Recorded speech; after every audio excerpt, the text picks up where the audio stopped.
오늘은 좀 설교를 좀 편하게 조금 좀 쉽게 그렇게 하려고 합니다. 자, 오늘 하나님 말씀 띄워주시죠. 네, 같이 한번 읽어볼까요?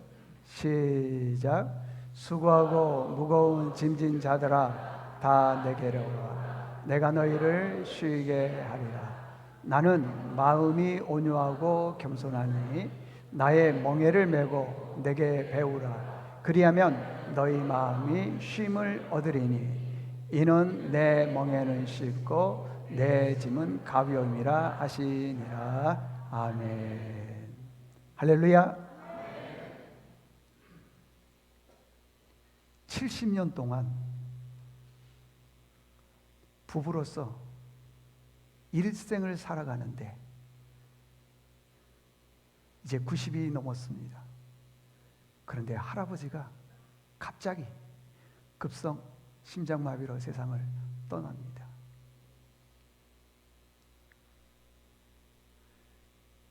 이분의 할아버지를 시신을 관에 넣고 이제 안치실로 들어가는데 그만 이 관을 떨어뜨려 버린 거예요. 근데 할아버지가 깨어났어요. 할렐루야? 근데 이 할아버지가 70년을 부부 생활을 같이 하면서 얼마나 할머니를 힘들게 했던지요. 맨 술만 먹고 오면 할머니를 때리고요. 구박하고 타박하고 돈도 안 벌어오고 매일 놀기 좋아하고 노름 좋아하고 할머니가 너무 속이 상한 거예요. 근데 깨어난 거예요. 할아버지가 할머니한테 얘기합니다. 할멈, 나 다시 깨어났어. 그랬더니 할머니가 못 들은 채 하는 거예요. 못 들었나 싶어서 더 큰 소리로 얘기하는 거예요. 할멈, 나 다시 깨어났어. 그랬더니 또 못 들은 척 하는 거예요. 나 깨어났다니까. 그랬더니 할머니가 하는 말이 이 양반아 의사 선생님이 죽었대잖아. 뭐라고? 내가 죽었다고 다시 살아났잖아. 그랬더니 이 할머니가 그러는 거예요. 호주머니에서 많은 쪽지 하나를 꺼내들면 딱 내버리자. 봐, 사망 진단서 급성 심장마비 안 보여?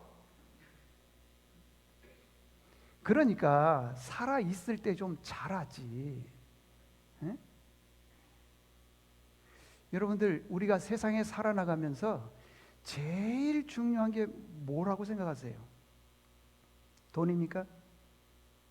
건강입니까? 자녀들인가요? 제 생각에는요, 자녀들도요, 관계가 좋지 않으면은 어렸을 때는 부모가 힘이 있으니까 꼼짝 못하지만 점점 성장하게 하면요, 부모 말 안 듣습니다. 제일 중요한 게 뭔지 아십니까? 관계예요, 관계. 아버지와 아들과의 관계가 좋으면은요, 아버지가 잔소리 안 해도 아버지의 그 마음을 읽고 아버지가 원하는 대로 자녀들이 쭉 성장을 해주는 겁니다. 그런데 관계가 좋지 않으면은 아버지가 아무리 무슨 말을 하더라도 듣지 않습니다. 어렸을 때는 듣지요. 힘 있을 때는 듣지요. 그러나 아버지가 힘없고 내가 점점 성장해 가서는 잘 듣지를 않는다는 것입니다. 그래서요, 좋은 관계를 유지하는 사람들은요, 반드시 말을 조심하고요, 화가 날 일이 있다 하더라도 화를 잘 내질 않습니다. 그래서 성경에는 그런 사람들을 뭐라고 얘기를 했냐 그러면 지혜로운 사람 그렇습니다. 여러분, 지혜로운 사람은 함부로 화내지 않습니다. 함부로 분노하지 않습니다. 왜? 그 분노와 화가 관계를 깨기 때문에. 여러분, 지혜로운 사람에게 나타나는 현상들이 있어요. 지혜로운 사람은 어떤 사람들이냐? 신기한 능력이 나타나요. 신기한 능력. 우리는 보통 신기한 능력 그러면은 기도해서 그 사람 병이 나았다. 기도했더니 그 사람의 미래가 어떻게 열리고 보이더라. 신기한 능력, 그러니까 어떤 사람이 암에 걸렸는데 그 암에서 낫더라. 그걸 신기한 능력이라고 말하고 있는데 성경은 그렇게 말하지를 않습니다. 신기한 능력이 어떤 거냐? 예를 들겠습니다. 어떤 사람이 사업하다가 잘 됐으면 좋겠지만은 실패했습니다. 사업이 망했어요. 그래서 이 사람이 많은 빚더미에 올라앉아 있습니다. 그 빚을 갚으려고 하니까 도저히 어떻게 갚을 수가 없어요. 밤낮 잠을 자지를 못합니다. 어떤 때는 막 죽고 싶은 생각이 듭니다. 이 문제를 해결할 길이 없는 거예요. 잠도 오지 않지요. 누구를 만나도 기쁨도 없지요. 아무것도 없는 겁니다. 그랬을 때요, 신기한 능력을 만난 사람을 만나게 되면은 그 사람이 어떻게 되는 줄 아십니까? 신기한 능력을 가지고 있는 사람이 말을 하는 거예요.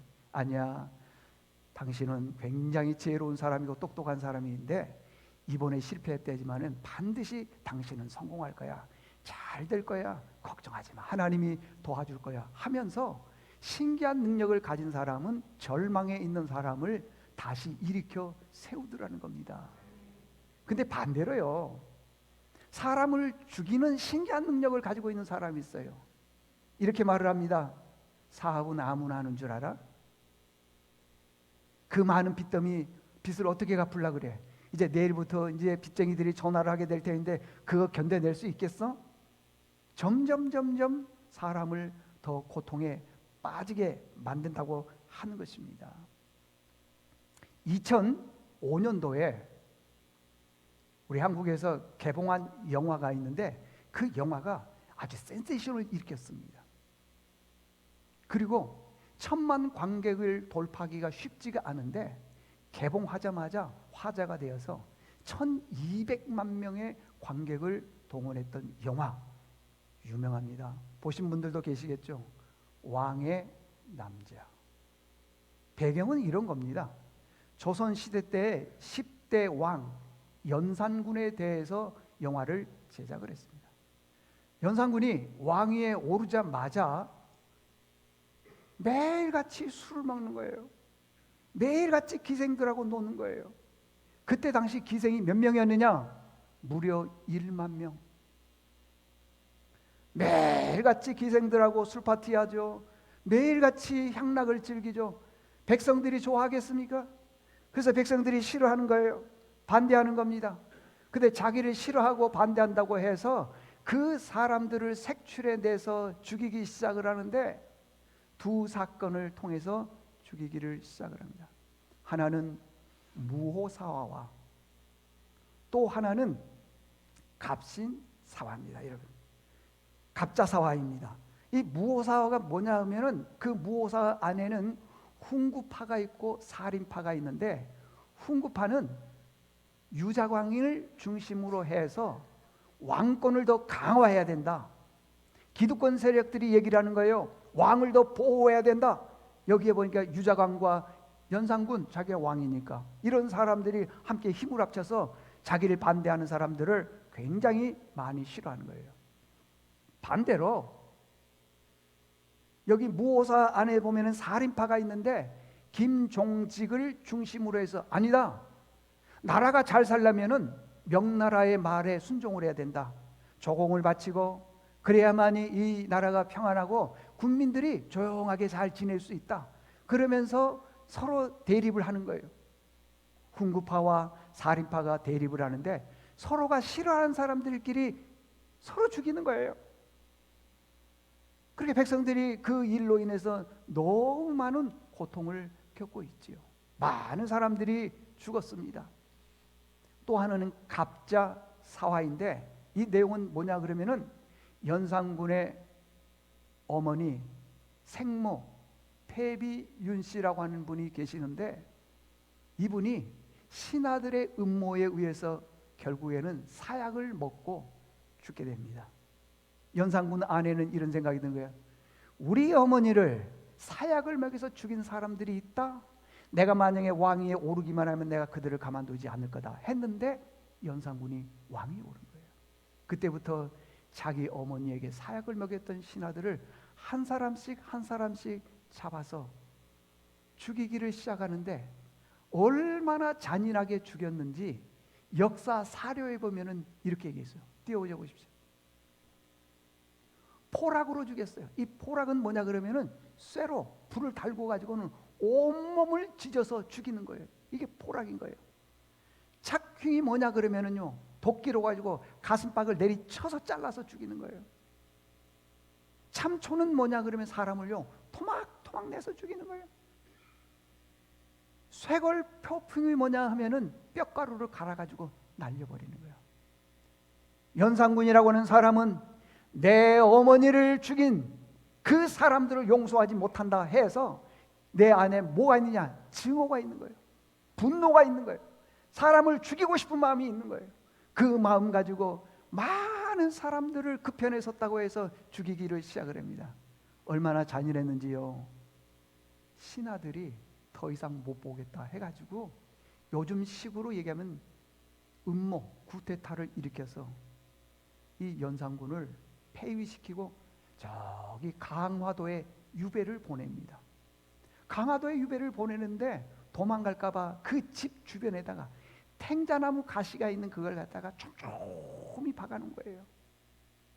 그러다가요 결국 연산군은 그해 11월에 병으로 세상을 떠난 겁니다. 내 안에 증오와 분노 이런 것들이 있었는데 이것으로 인해서 결국에는 내 안에 있는 증오와 분노가 자기를 죽이더라는 거예요. 자기를. 여러분 안에는 분노 없습니까? 미움과 증오 같은 거 없나요? 만약에 내 안에 미움과 증오, 분노가 있다면요 그게 나를 죽이는 겁니다. 결국에는 그게 나를 죽인다고 하는 것입니다. 참, 얼마나 불행한 왕입니까? 용서해 줬다면은요 모든 사람들이 그분을 연산군을 존경할 겁니다. 추앙할 겁니다. 그런데 내 안에 있는 분노와 증오 때문에 결국에는 그 분노와 증오가 자기를 죽이더라는 거예요. 참 불행한 왕이죠. 여러분들 여기 오신 분들은 행복합니까? 인생이 기쁩니까? 여러분 인생이 기쁘고 행복한 사람은요 말을 할 때요 늘 긍정적인 말만 합니다.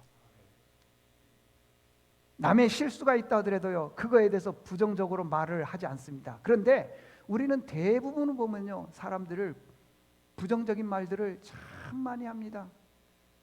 얼마나 부정적인 말들을 많이 하는지 모릅니다. 욕심도만 여러분들 행복하기 위해서는요 딱 한 가지만 해도 행복합니다. 욕심만 내려놔도 행복한데 그걸 내려놓지를 못하더라는 것입니다. 못 버려요.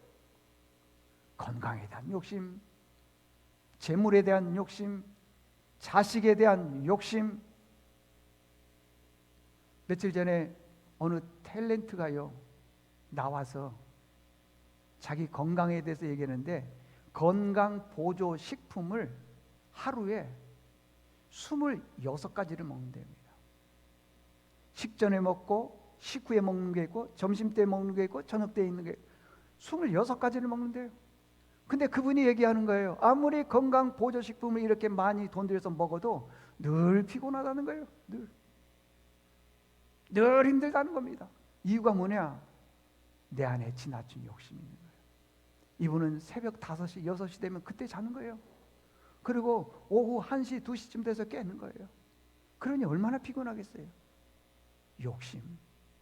욕심이 나를 찌르는 겁니다. 욕심이. 참 그러는 것 같아요. 그러니까 건강 마음대로 안 됩니다.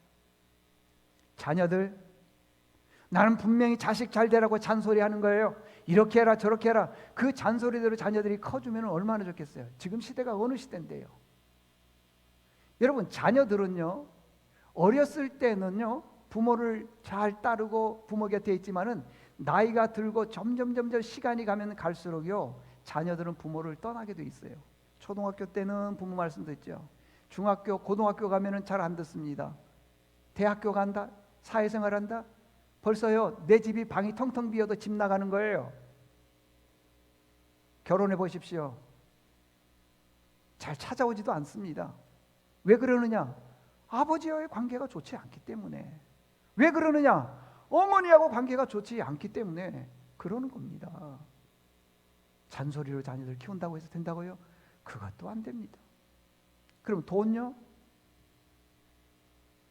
어떤 분들은 돈 계속 돈만 얘기합니다. 돈이 모든 문제를 해결하고 돈이 내 지위를 향상시켜주고 돈이 있으면 내가 행복할 것처럼 보이지만은 그렇지 않습니다. 성경에 디모데전서 6장 10절에 보니까 그런 말씀이 있습니다. 뭐라고 얘기를 하냐 그러면 돈을 사랑함이 모든 일만은 망가지를 얘기하는 게 모든 거에 악의 뿌리가 되나니 이것을 탐내는 자들은 미혹을 받아서 믿음에서 떠나 많은 근심으로 자기를 찌른다 그러잖아요. 여러분들 우리가 돈이 얼마가 있어야지 행복할 것처럼 보입니까? 1,000억이요? 없으니까 그러죠. 있어 보십시오. 더 욕심 있습니다. 돈 가지고는 인생의 행복을 찾을 길이 없다고 하는 것입니다. 선물을요, 영어로 프리젠트 그래요. 프리젠트 선물. 근데 이 프리젠트라고 하는 뜻은요, 선물의 뜻도 있지만은 오늘이라고 하는 뜻도 있습니다. 세계 도처에서 전쟁이 일어납니다. 기근이 일어납니다. 사건 사고가 있습니다. 굶어서 많은 사람들이 세상을 얼마나 많이 떠나는지 모릅니다. 그러니까 오늘 내가 살아서 이 자리에 온 것이 하나님의 어마어마한 선물인 것입니다. 내가 오늘 살아있다는 것이 하나님의 선물입니다. 그런데 그 하나님의 선물을 모르는 사람들이 얼마나 많은지 몰라요. 그냥 뭐에 쪼들리고 뭐에 휘둘리는지 모르지만 막 쫓겨다니는 거예요. 바쁜 거예요. 어떤 분들은 그런 분들이 있어요. 내 미래에 어떤 일들이 일어날 거라 생각을 해서요, 미래에 대한 걱정 많이 합니다. 걱정, 이것도 걱정, 저것도, 자식 걱정 있지요, 건강 걱정 있지요, 또 어떤 뭐 관계의 걱정 있죠, 뭐 여러 가지 걱정들이 참 많이 있습니다. 근데요, 어떤 학자가 그런 얘기를 했습니다. 미래에 일어날 일 95%는 일어나지 않는다. 다 근심에서 일어난다는 거예요. 여러분들 근심 걱정만 내려놔도요, 건강은 회복되는 겁니다. 그러니까 내 성격이 나를 힘들게 하는 겁니다. 내 성격이 나를 병들게 만드는 거고요, 내 성격이 나를 사람들로부터 관계를 깨게 만드는 겁니다. 사람들은 그렇게 얘기를 한다고 하는 것입니다. 여러분들 표현이 좀 안 좋습니다. 이해하고 들으세요. 우리가 코가 구멍이 둘, 그리고 콧구멍 둘 그럽니다. 여러분 콧구멍 둘이 있는 게 얼마나 감사한 줄 아십니까? 콧구멍 둘이 있는 거에 대해서 감사하신 분 별로 없을걸요? 저도 생각 못했는데. 그런데요, 보세요. 이 콧구멍이 냄새를 맡을 때 4시간 동안요, 한 콧구멍에서만 맡는답니다. 그리고 정확히 4시간이 되면 다른 왼쪽 콧구멍으로 냄새가 맡는다는 거예요. 옮겨간다는 거예요. 그래서 우리가 살고 있다는 거예요. 근데 만약에 이 콧구멍 둘에서 한꺼번에 그 냄새를 맡으면요, 그 두통으로 인해서 사람이 죽는답니다. 숨 쉴 때 콧구멍아 고맙다. 앞으로 하십시오. 여러분 안에 10손가락과 10발가락, 두 눈, 두 귀가 있는 사람들은, 그거 가지고 오늘 출근하신 분들은 무조건 감사하셔야 돼요. 무조건. 우리가 감사해야 될 일들이 얼마나 많은지 모릅니다. 여기 마태복음 6장 34절에 보니까요, 내일 일을 위하여 염려하지 말라. 내일 일은 내일 염려할 것이요, 한날의 괴로움, 그러니까 이 괴로움이라는 것은 힘든 거라 그 말이에요. 여러 가지 근심 걱정, 그날에 충분하다, 족하다. 내일 또 무슨 일이 일어날지 모른다. 그러니 너희들은 긍정적으로 열심히 살으라는 거예요. 낙심하지 마시기 바랍니다. 역사 이래요, 가장 무소불위의 권력을 가지고 있는 황제가 한 사람이 있었어요. 그 황제의 이름이 진나라의 시황제입니다. 당시 진나라는 인구가 1,000,000명이 넘어갔습니다. 그때 우리나라 인구는요 1,000,000 명도 안 됐을 거예요 아마. 이 진나라의 시황제는요, 자기가 하고 싶은 모든 것들은 다 했어요. 권력, 어떤 것들 다 가졌던. 그래서 오래 살고 싶어서요 불로초를 구했지만은 결국 구하지 못했습니다. 근데 이 진나라의 시황제가 평생을 살면서 말을 타고 다녔는데, 말 몇 필을 타고 다닌 줄 아십니까? 평생을 타고 다녔는데 4필 타고 다녔어요. 여기 계신 분들 가정들에 보면은 대부분이 차가 한 대 아니면 두 대, 어느 가정에는 세 대 정도 있을 거예요. 차 가지고 다니는 분들이 많을 거예요. 요즘 차들 보면 대부분 약 2000cc 정도 됩니다. 2000cc를요 말로 환산하게 되면 몇 마리냐? 150마리. 우리는 진나라의 시황제보다도 더 부귀영화를 누리고 살고 있는데 왜 불행해 하느냐는 거예요. 왜 불행해 합니까, 여러분들? 왜 OECD 국가 중에서 가장 행복 지수가 낮느냐는 거예요. 여러분의 얼굴 표정을 보니까요, 대부분이요 기쁨이 없어. 만족이 없어요. 유머를 얘기해도 째려보고요. 같이 웃어주면 누가 뭐라 그래? 제가 느끼기에는요, 안 웃는 분들은 놀고 있네 그러지 않대요. 웃지도 않아. 뭐가 그렇게 불만이 많으세요? 뭐가 그렇게 불행한 일이 많습니까? 여러분, 행복한 부모 밑에서 자라는 자녀들은요, 작은 말 한마디에도 많이 웃는답니다. 그러나 아버지가 험하고 아버지가 불행하고 아버지가 늘 구타하는 그런 자녀들은요, 아무리 유머를 얘기해도 웃지를 않는답니다. 그래서 그런 자녀들이 나중에 성장해서 그러면 안 되겠지만 결혼해서요, 문제가 생기게 되면은 오래 못 산다는 거예요. 내가 행복하지 않는 이유, 내가 불행한 이유, 내가 지금 힘든 이유, 이건 다 누구에게 있는 줄 아십니까? 아들에게 있는 게 아니에요. 딸에게 있는 게 아니에요. 부모에게 있어요. 부모. 참 가슴 아픈 일이에요. 여러분, 우리나라가 얼마나 대단한 나라입니까? TV, 냉장고, 세탁기. 제가 지난 7월에 멕시코를 갔더니요, 그 호텔에 들어가 봤더니 그 TV가요 우리나라 제품이요. L, 그다음 말 안 해요. 다 맞는지 안 맞는지는 모르겠지만요, 미국의 TV 90%가 우리나라의 LG, 삼성이랍니다. 대단하지 않습니까, 여러분들? 얼마나 우리나라가 잘 산지 몰라요. 자동차, 반도체, 조선 선박 너무너무 잘해. 부자가 되었어요. 여러분 생각해 보십시오. 우리나라가 땅덩어리가 큽니까? 미국에 있는 텍사스주가 있는데요, 그 텍사스주는 우리나라 남북을 합친 한반도의 10배예요. 그러면은 우리 남한만 치자면은 텍사스주 하나가 우리나라의 20배예요. 우리나라는 작습니다. 땅덩어리가 큽니까? 인구가 많습니까? 자원이 많습니까? 그런데 우리가 이렇게 잘 산다는 거예요. 세계 경제 대국으로는요 8위에서 9위입니다. 대단합니다. 소비로는 7위예요. 7위. 소비 국가로는. 이렇게 잘 사는데 왜 불행해하고 왜 자살률이 세계에서 제1위냐는 거예요. 자살률이. 우리나라의 1년 자살률이요 15,440명.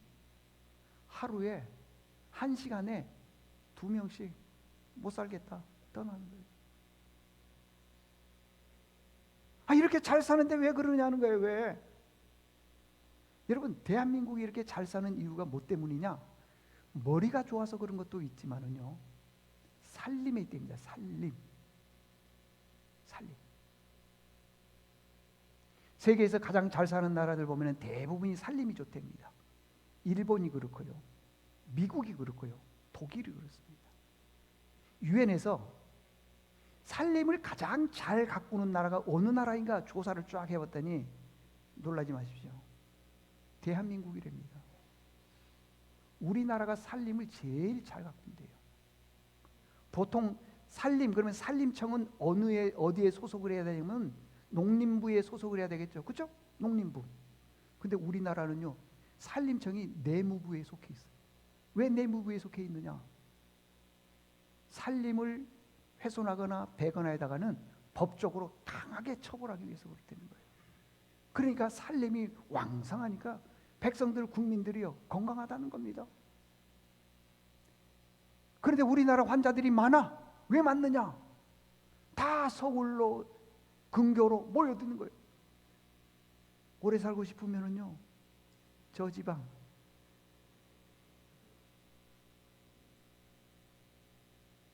자, 우리나라 정말 대단한 나라입니다. 근데 왜 이렇게 불행하냐는 거예요. 20년 전에 모 방송사에서 대장금이라고 하는 드라마를 만들어서 방영을 했는데 이게 얼마나 히트를 쳤는지 중동 지역에서는, 여러분 지금 우리나라의 여러 방송사 중에요 최고의 인기를 누리는 방송이라 해도 그 시청률 20%를 못 넘깁니다. 많이 넘겨야지 20몇 프로 뭐 이렇게 하죠. 못 넘겨. 그런데 시청률이요, 맞는지 모르겠어요, 90%래요. 중동 지역에서 대장금이요. 그렇게 대단한 나라입니다. 우리나라가. 대단한 나라에 사신 여러분들 만수무강하시기 바랍니다. 우리나라 정말 대단해요. 드라마 하나를 만들어도요 정말 그 사람의 혼을 쏙 빼버려요. 저도 어제 미리 설교 준비는 다 해놨지만은요, 어느 드라마에서 연인인가 인연인가 뭐 몰라, 그걸 보는데 나도 뭐 거의 안 봤는데 어제 보니까 나도 모르게 설교보다 더 은혜가 되더라고요. 이렇게 바뀌어요. 이렇게. 우리나라 정말 대단합니다.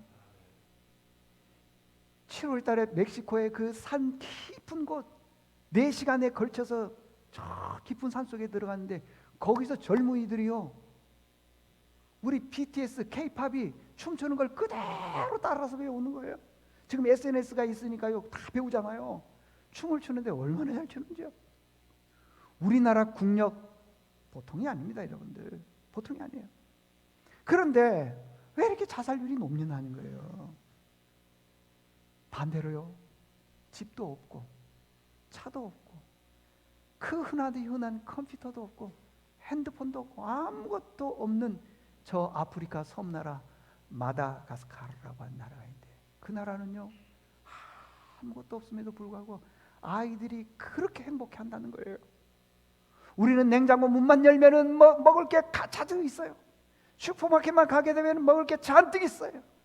차를 가지고 내가 가지 않을 곳이 없을 정도로 다 가는 거예요. 내가 할 수 있는 걸 다 하는데 왜 이렇게 힘들게 사느냐는 거예요. 왜? 욕심. 자식에 대한 욕심, 재물에 대한 욕심, 건강에 대한 욕심. 우리는 좀 반성할 필요가 있습니다. 여러분 어떻게 하시려고 그래요? 이제 2040년이 되면은 나이가 몇 세냐? 110세로 산대요. 어떻게 하려고 그래요? 지금은요 죽고 싶어도 못 죽어. 의학이 하도 발달해 가지고 안 죽여. 안 죽여. 옛날에는요 평균 연령이 40세였습니다. 아버지가 40에 세상을 떠나는 거예요. 근데 보면 그 아이는 지금 열 몇 살, 많으면 20살이에요. 20살에 뭘 합니까? 경제 기반도 안 되지. 아버지의 도움을 받는데 아버지가 세상을 떠나는 거예요. 그러니까 아버지가 세상을 떠나면은요 대성통곡하고 우는 거예요. 아버지, 아버지.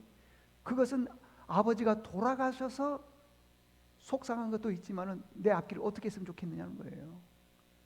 그래서요 어떤 때는 그 아버지 옆에 3년상을 차리고요 그 수의복을 벗지를 않는 거예요. 아버지 그렇게 사는 거예요. 왜? 아버지가 그늘이었고 아버지가 내 생명줄처럼 보였어요. 근데 지금은요 경제적으로 풍요로우니까요 못할 것이 없잖아요. 아버지가 귀하지 않는 거예요. 어머니가 귀하지 않는 거예요. 가만히 보면은요 요즘에는 그럴 리야 없지만은요 60에 병이 들어서 병원 치료를 받으면은요 병원에서 안 죽인다니까요. 100세, 110까지 살으려면은 자식들은 부모에 대해서 이 병간호를 몇 년 해야 되냐? 50년 해야 돼요. 50년. 40년, 50년 해야 돼. 옛날에 40대에 아버지가 세상 떠날 때는요, 병간호 효도하기도 전에 떠나버리는 거야. 그러니까 속상한 거예요. 근데 지금은 그렇지가 않아요. 그렇지 않더라는 거예요. 이렇게 잘 사는 나라, 이렇게 수명이 길게 오래 사는 나라, 내가 하고 싶은 거 다 할 수 있는 이 나라에서 태어난 여러분들, 근데 왜 불행하죠? 왜 이렇게 마음이 두근두근하고 근심 걱정이 많지요? 그런 분들에 대해서 오늘 성경이 그렇게 말하고 있습니다. 28절에 보니까요, 수고하고 무거운 짐진 자들아 다 내게로 오라. 지금 말을 안 해서 그렇지 여러분 개개인 안에 다 무거운 짐들이 있습니다. 그 무거운 짐은 내가 해결할 수가 없어요. 하나님이 찾아와 주셔야 됩니다. 그리고 찾아와 주셔서 하나님, 나는 지금 자녀와의 관계가 꼬여 있습니다. 건강 때문에 힘듭니다. 시댁 때문에, 친정 때문에, 뭐 어디 때문에, 사람 때문에 지금 내가 많이 힘듭니다. 물질 때문에도 힘듭니다. 주여, 이 문제를 주님께서 해결해 주십시오. 기도하는 사람에게 하나님께서 그 기도의 문을 열어주실 줄로 믿습니다. 수고하고 무거운 짐진 자들아 다 내게로 와, 내가 너희를 쉬게 하리라 그러잖아요. 오늘 오셔자 주변에 제가 여러분들, 우리 교인들을 얼마나 들들 볶았는지요. 한 분 안 모시고 오면은 내가 가만 안 두겠다 그랬어요. 그랬더니 우리 또 교인들이 얼마나 순종을 잘하는지. 일당으로 오신 분들도 있을 거고요, 선물에 눈이 멀어서 오신 분들도 있을 거고, 마지못해 관계 때문에 오신 분들도 있고, 어떤 방법으로 오셨는지는 모르지만은 여러분들 잘 오셨습니다. 잘 오셨어. 여러분, 죽으면 끝이 아니에요. 아닙니다. 반드시 저 영원한 하늘나라가 있습니다. 꼭 예수 믿으셔야 됩니다. 예수 믿어서 내가 변화되면 누가 변한 줄 아세요? 자녀도 변하고요, 아내도 변하고, 남편도 변하고, 다 변해. 그래서 행복한 거예요. 내가 뭐가 없어도 상관없어요. 없어도 상관없어요. 여러분 행복하십니까? 여러분 모두가 행복하시기를 주님의 이름으로 축원합니다. 하나님 아버지, 감사합니다. 세상의 물질을 쫓아가다 보니 물질이 최고입니다. 물질이 답니다. 눈에 보이는 것만이 답니다. 돈이 있다 보면은 어디로 가든지 인정받습니다. 높여줍니다. 그러다 보니 돈 없으면 무시당하기 때문에 돈이 최우선으로 생각해서 달려왔던 이분들, 이제 인생의 주인이 돈이 아니라 하나님이 될 수 있도록 은혜를 베풀어 주시옵소서. 예수님의 이름으로 기도드리옵나이다. 아멘.